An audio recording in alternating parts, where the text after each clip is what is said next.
September 14, 2008. Sheremetyevo Airport, Moscow, Russia. Airflight 8211 is preparing for a domestic service to Perm. The aircraft operating the flight is a Boeing 737-505 with registration VPCO. An aircraft belonging to the Aeroflot subsidiary Aeroflot Nord. But the operating as Aeroflot Flight 821. In 16 years of service, the plane accumulated 34,533 of total airframe hours and 35,104 takeoff landing cycles. In pilot in command is Captain Rodion Nedvedev, age 34. Throughout his career, he accumulated a total of 3,689 hours flight hours, including 1,190 hours on the Boeing 737. The co-pilot is First Officer Rustam Alaberdin, age 43. He accrued a total of 713 flight hours, though only 219 of them were logged on Boeing 737s.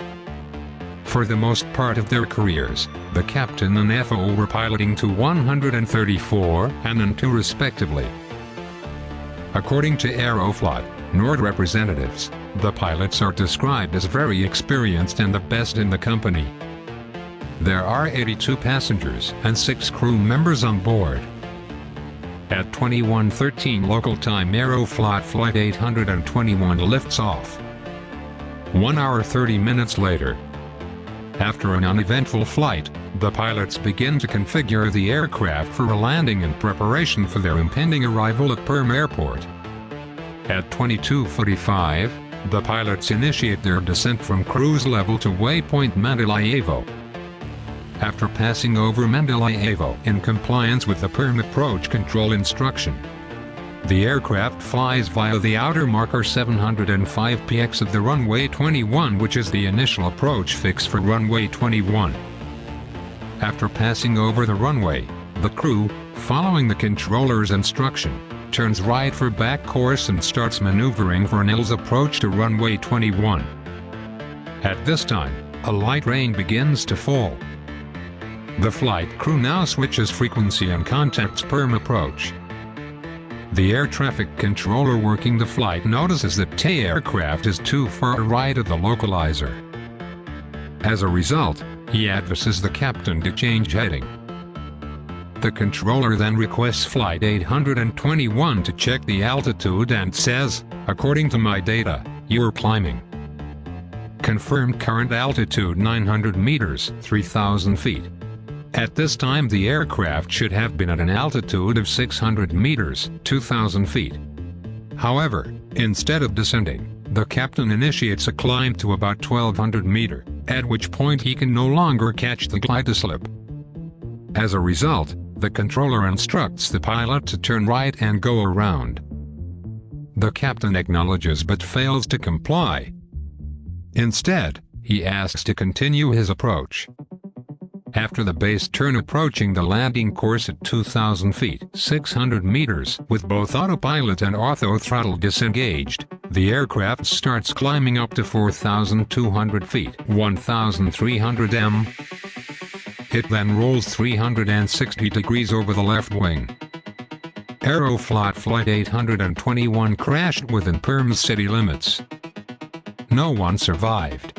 According to investigators, the cause of the incident was spatial disorientation of the crew, especially the captain who was the pilot flying, which led to the left flip over, a steep descent and the crash of the aircraft. The loss of spatial orientation occurred in the night while flying in the clouds, with both autopilot and ortho throttle disengaged. Poor CRM or crew resource management and insufficient training for using the Western type of attitude indicators contributed to the accident. In fact, the pilots had previously flown to Pilot to 134 and Antonov and 2 with a different type of attitude indicator, where the back angle shown by the movement of an aircraft symbol, and the indicator's background does not turn left or right. The systemic cause of the accidents was insufficient management by the airline of flight and maintenance operations of the Boeing 737 type of aircraft. These deficiencies in the aircraft maintenance also revealed through safety inspections conducted by the Russian Transport Oversight Authority and the Russian CAA after the accident. Deficiencies in the aircraft maintenance led to a situation when flights were performed for a long time with malfunctioning throttle levers. This resulted in a higher workload for the pilots who had to operate the thrust levers for the left and right engines independently. In addition, forensic examination confirmed the presence of ethyl alcohol in captain's body before the crash. Eventually, the captain's recent work schedule during the time period before the accident conducive to fatigue and didn't comply with national regulations.